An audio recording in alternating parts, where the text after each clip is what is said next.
എന്തൊക്കെയുണ്ട് വിശേഷം? എല്ലാവരും സുഖമായിട്ടിരിക്കണം. അപ്പോൾ ഇന്ന് ഞാൻ വന്നിരിക്കുന്നത് കിണ്ണത്തപ്പത്തിന്റെ റെസിപ്പിയുമായിട്ടാണ്. അപ്പോൾ ഇത് ഞാൻ ഉണ്ടാക്കുന്നത് ശർക്കര വെച്ചിട്ടാട്ടോ. അപ്പൊ ശർക്കര പാനിയാണിത്. സാധാരണ നമ്മൾ ഉണ്ടാക്കുന്നത് പഞ്ചസാര വെച്ചിട്ടാണ്. അപ്പൊ ഞാൻ ഒരു വെറൈറ്റിക്ക് വേണ്ടിയിട്ട് ശർക്കര വെച്ചാണ് ചെയ്യുന്നത്. അപ്പൊ നിങ്ങൾക്ക് ശർക്കര വേണ്ടാന്നുണ്ടെങ്കിൽ ഷുഗർ ആഡ് ചെയ്യാം, അത് നിങ്ങളുടെ ഇഷ്ടം കേട്ടോ. അപ്പൊ പിന്നെ ഇതിനാവശ്യമായ സാധനങ്ങൾ എന്തൊക്കെയാന്ന് ഞാൻ പറയാം. ആദ്യം ഞാനിവിടെ അരിപ്പൊടി എടുത്തിട്ടുണ്ട്. ഇത് ഞാൻ എടുത്തിരിക്കുന്നത് നമ്മൾ അപ്പവും ഇടിയപ്പൊക്കെ ഉണ്ടാക്കുന്ന പൗഡർ ഇല്ലേ, അതാട്ടോ ഞാൻ എടുത്തേക്കുന്നത്. അത് 1.5 കപ്പ് എടുത്തിട്ടുണ്ട്. പിന്നെ ഇത് ഏലക്ക പൗഡർ, അതും 1/4 ടീസ്പൂൺ എടുത്തിട്ടുണ്ട്. പിന്നെ ഇത് ശർക്കര പാനി. പിന്നെ വേണ്ടത് തേങ്ങാപ്പാൽ. അപ്പൊ തേങ്ങാപ്പാൽ ഞാൻ എടുത്തിരിക്കുന്നത് 2 ഗ്ലാസ് ആണ് കേട്ടോ. 2 ഗ്ലാസ് പാൽ എടുത്തിട്ടുണ്ട്. ഇനി നമുക്ക് ആവശ്യമുണ്ടെങ്കിൽ ചേർത്ത് കൊടുക്കാം. ഇത് കട്ടി തേങ്ങാപ്പാലാണ്. പിന്നെ ഉള്ളത് ജീരകം, ചെറിയൊരു ഫ്ലേവർ കിട്ടാൻ വേണ്ടിയിട്ട് ആഡ് ചെയ്യുന്നതാണ്. പിന്നെ ആവശ്യത്തിന് ഉപ്പ്. പിന്നെ അവസാനമായിട്ട് നമുക്ക് ഇതുപോലെ ഒരു പ്ലേറ്റ് വേണം. അപ്പൊ ഈ ഒരു പ്ലേറ്റിലാണ് നമ്മൾ കിണ്ണത്തപ്പം ഉണ്ടാക്കിയെടുക്കുന്നത്. ഞാൻ കുറച്ച് ഓയിൽ ഒന്ന് സ്പ്രെഡ് ചെയ്തിട്ടുണ്ട് കേട്ടോ. അപ്പൊ നമുക്ക് സ്റ്റാർട്ട് ചെയ്യാം. അപ്പൊ നമുക്ക് ആദ്യം ചെയ്യാനുള്ളത് നമ്മൾ ഈ പൗഡർ, റൈസ് പൗഡർ എടുക്കാം. ഞാൻ അരിപ്പൊടി എടുത്തിട്ടുണ്ട്. ഇനി നമുക്ക് ആദ്യം ആഡ് ചെയ്യേണ്ടത് ശർക്കരയാണ്. ഞാനിത് മുഴുവനായിട്ടും ആഡ് ചെയ്യണേ. ഇതൊന്ന് മിക്സ് ചെയ്ത് കൊടുക്കാം. ഇതിലേക്ക് നമുക്ക് കുറച്ച് തേങ്ങാപ്പാൽ ആഡ് ചെയ്യാം. തേങ്ങാപ്പാൽ ആഡ് ചെയ്യുമ്പോൾ നമ്മൾ കുറേശ്ശെ ആഡ് ചെയ്യാം ആദ്യം.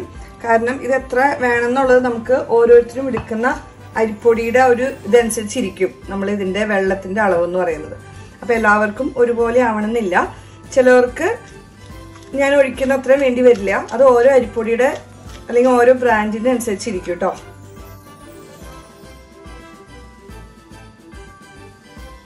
ഇനി ഇത് മിക്സ് ചെയ്യുമ്പോൾ നമ്മൾ ശ്രദ്ധിക്കാനുള്ള എന്താണെന്ന് വെച്ച് കഴിഞ്ഞാല് ഒട്ടും കട്ടയില്ലാതെ നല്ല സ്മൂത്ത് ആക്കിയിട്ട് മിക്സ് ചെയ്തെടുക്കണം. അപ്പൊ അതുകൊണ്ട് ആദ്യം നമുക്ക് കുറച്ച് തേങ്ങാപ്പാൽ ഒഴിച്ചിട്ട് നന്നായിട്ട് മിക്സ് ആയതിനു ശേഷം പിന്നെ ആഡ് ചെയ്താൽ നമുക്ക് മിക്സ് ചെയ്യാനായിട്ട് എളുപ്പമായിരിക്കും. ഇനി നമുക്ക് ഇതിലേക്ക് ഏലക്ക പൊടി ആഡ് ചെയ്യാം. അപ്പൊ ഏലക്കയുടെ സ്മെല്ല് ഇഷ്ടമുള്ളവരാണെങ്കിൽ ചേർത്താൽ മതി. ഇഷ്ടമില്ല എന്നുണ്ടെങ്കിൽ നിങ്ങൾക്കിത് സ്കിപ്പ് ചെയ്യാം കേട്ടോ. അപ്പൊ നമ്മൾ നന്നായിട്ട് മിക്സ് ചെയ്തെടുത്തിട്ടുണ്ട്. ഇതിലൊട്ടും തന്നെ കട്ടകളൊന്നുമില്ല. ഇനി നമുക്ക് ചേർക്കാനുള്ളത് ഉപ്പാണ്. അപ്പൊ ഉപ്പ് നമ്മൾ അധികം ചേർക്കേണ്ട ആവശ്യമില്ല. കാരണം നമ്മൾ ഷുഗർ ആണ് ആഡ് ചെയ്യുന്നുണ്ടെങ്കിലാണ് കൂടുതൽ ഉപ്പ് ചേർക്കേണ്ടത്. നമ്മൾ ശർക്കര ആയതുകൊണ്ട് ശർക്കരയിൽ തന്നെ ഉപ്പുണ്ടാവും. അപ്പൊ ഉപ്പ് അധികം ചേർക്കേണ്ട ആവശ്യമില്ല. എങ്കിലും ഞാൻ കുറച്ച്, കണ്ടോ, ഇത്രയും ഞാൻ ആഡ് ചെയ്യുന്നുള്ളൂ, ഏകദേശം 1 നുള്ള്. അപ്പൊ ഇനി ഞാൻ കുറച്ചും കൂടി തേങ്ങാപ്പാൽ ഒഴിച്ചു കൊടുക്കുകയാണേ. പിന്നെ ഇത് മുഴുവനായിട്ട് ആഡ് ചെയ്യുന്നില്ല, കുറേശ്ശെ കേട്ടോ മിക്സ് ചെയ്തെടുക്കുന്നത്. നമ്മൾ ശർക്കര ആഡ് ചെയ്ത കാരണമാണ് ഈ ഒരു കളർ കേട്ടോ. നമ്മൾ ഷുഗർ ആഡ് ചെയ്യുകയാണെങ്കിൽ നല്ല വൈറ്റ് കളറായിട്ട് കിട്ടും. അപ്പൊ നമ്മൾ രണ്ടാമതും തേങ്ങാപ്പാൽ ഒഴിച്ച് നന്നായിട്ട് മിക്സ് ചെയ്തിട്ടുണ്ട് കേട്ടോ. ഇനി നമുക്ക് കുറച്ചും കൂടി ഒഴിച്ചു കൊടുക്കാം. ഈ ഒരു കൺസിസ്റ്റൻസി അല്ല, ഇച്ചിരി കൂടി ലൂസായിട്ട് വേണം. അപ്പൊ നമ്മൾ കുറച്ചും കൂടി ആഡ് ചെയ്യണേ. 2 ചെറിയ കപ്പ് തേങ്ങാപ്പാലാണ് എടുത്ത് വെച്ചിരുന്നത്. 1.5 കപ്പിന് ഏകദേശം അത് വേണ്ടി വരും നമുക്ക്. നമ്മളെപ്പോഴും കിണ്ണത്തപ്പം ഉണ്ടാക്കുമ്പോൾ തേങ്ങാപ്പാൽ നല്ല കട്ടിയുള്ള എടുക്കണം, എന്നാലാണ് കിണ്ണപ്പത്തിന് ആ ടേസ്റ്റ് ഉണ്ടാവുള്ളൂ കേട്ടോ. അപ്പൊ അതുകൊണ്ട് അതൊന്ന് ശ്രദ്ധിക്കണേ. ഞാനിവിടെ 1.5 തേങ്ങ, അതായത് 1 തേങ്ങ മുഴുവനായിട്ടും അതുപോലെ തന്നെ പകുതിയും ഞാൻ എടുത്തു. അങ്ങനെയാണ് ഞാൻ ഈ തേങ്ങാപ്പാൽ 2 ഗ്ലാസ് ഞാൻ ഉണ്ടാക്കിയത് കേട്ടോ. 2 ഗ്ലാസ് അല്ല, 2 കപ്പാണ്. ഇത് തെറ്റിയതാണ് കേട്ടോ. അതിന്റെ കറക്റ്റ് അളവ് പറയുകയാണെങ്കിൽ 500 ml, അതായത് 1/2 ലിറ്റർ. അപ്പൊ ഞാൻ എടുത്തു വെച്ചിരിക്കുന്ന തേങ്ങാപ്പാല് മുഴുവനായിട്ടും ആഡ് ചെയ്യണം. അപ്പോൾ ഞാൻ പറഞ്ഞല്ലോ 1.5 ഗ്ലാസ് അരിപ്പൊടി എടുത്തിട്ടുണ്ടായിരുന്നു ഞാൻ. അതിലേക്ക് ഞാൻ 2 കപ്പ് തേങ്ങാപ്പാലാണ് ഞാൻ ആഡ് ചെയ്തത്. കണ്ടോ, ഈ ഒരു കൺസിസ്റ്റൻസിൽ ഞാൻ എടുത്തത് കേട്ടോ. അപ്പൊ ഏകദേശം കിണ്ണത്തപ്പത്തിന്റെ ബാറ്റർ നമുക്ക് റെഡി ആയിട്ടുണ്ട്. നമുക്ക് അവസാനമായിട്ട് ആഡ് ചെയ്യാനുള്ളത് ജീരകം. ഞാനത് ഇട്ട് കൊടുക്കുകയാണേ. നമ്മൾ എടുത്തു വെച്ചേക്കുന്ന ഫുള്ള് നമ്മൾ ആഡ് ചെയ്യുന്നില്ല, ആവശ്യത്തിന് ചേർത്ത് കൊടുത്താൽ മതി.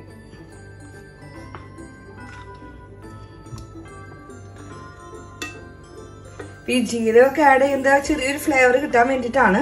ഇപ്പൊ ജീരകത്തിന്റെ ആയാലും അതുപോലെ തന്നെ ഏലക്കയുടെ ആയാലും ഫ്ലേവർ ഇഷ്ടമില്ലാത്തവര് ഇതൊക്കെ നമുക്ക് സ്കിപ്പ് ചെയ്യാം കേട്ടോ. നമ്മൾ എന്തുണ്ടാക്കുമ്പോഴും നമ്മുടെ ടേസ്റ്റ് അനുസരിച്ച് ഉണ്ടാക്കുക. ശരിക്കും പറയുകയാണെങ്കിൽ നമ്മൾ വേവിക്കുന്നതിന് മുൻപ് ഈ ഒരു സ്റ്റേജിൽ ഈ ഒരു ബാറ്റർ ഇങ്ങനെ കോരി കുടിക്കാനായിട്ട് ഭയങ്കര ടേസ്റ്റ് ആട്ടോ. നമ്മൾ ശരിക്കും ഈ ഒരു ബാറ്ററിൻ്റെ ഒരു കാൽ ഭാഗത്തോളം ഞാനിങ്ങനെ കോരി കുടിക്കും. എനിക്ക് ഭയങ്കര ഇഷ്ടത്. ഞാൻ ചെറുപ്പത്തിലൊക്കെ മമ്മി ഉണ്ടാക്കുമ്പോൾ ഇതിങ്ങനെ കുറേ ഇങ്ങനെ കുടിക്കാറുണ്ട്.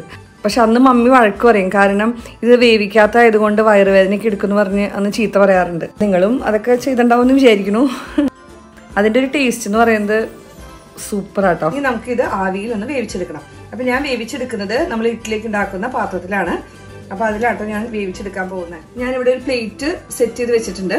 ഈ പ്ലേറ്റിലേക്ക് തിളപ്പിക്കാൻ വെക്കാം. അപ്പോൾ ഞാൻ ഇതുപോലെ ഒരു ഇഡ്ഡലി പാത്രം എടുത്ത് വെച്ചിട്ടുണ്ട്.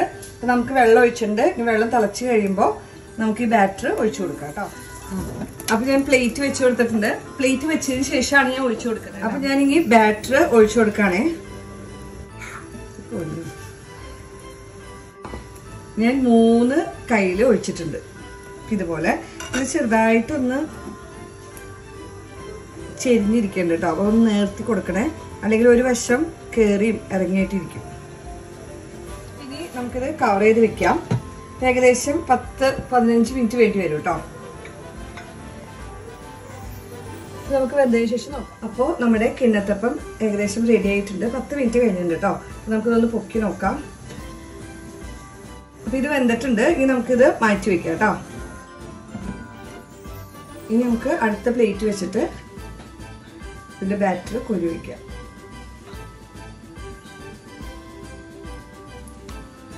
ഞാനിവിടെ 3 ഇതുപോലത്തെ കയ്യിലും 3 കയ്യിലാട്ടോ ഒഴിച്ചു കൊടുക്കണേ. ഇതും നമുക്ക് ഇങ്ങനെ കവർ ചെയ്ത് വയ്ക്കാം. അപ്പോൾ നമ്മുടെ അടിപൊളി കിണ്ണത്തപ്പം റെഡി ആയിട്ടുണ്ട്. നല്ല ടേസ്റ്റ് ആട്ടോ, എൻ്റെ ഫേവറേറ്റ് ആണ്. അപ്പോൾ നിങ്ങളെല്ലാവരും ട്രൈ ചെയ്ത് നോക്കണേ. അപ്പോൾ നിങ്ങൾ ഇച്ചിരി ഹെൽത്തൊക്കെ നോക്കുന്നവരാണെങ്കിൽ അരിപ്പൊടിക്ക് പകരം നിങ്ങൾക്ക് ഗോതമ്പ് പൊടിയും യൂസ് ചെയ്യാം കേട്ടോ. അതിൻ്റെ വീഡിയോ ഞാൻ പിന്നെ ചെയ്യാം. അപ്പോൾ നിങ്ങളെല്ലാവരും ട്രൈ ചെയ്ത് നോക്കണം. അപ്പോൾ ഇന്നത്തെ എൻ്റെ റെസിപ്പി നിങ്ങൾക്ക് എല്ലാവർക്കും ഇഷ്ടമായെന്ന് പ്രതീക്ഷിക്കുന്നു. ഇഷ്ടമായെങ്കിൽ ലൈക്ക് ചെയ്യണം, ഷെയർ ചെയ്യണം, സബ്സ്ക്രൈബ് ചെയ്യണം. Thank you for watching.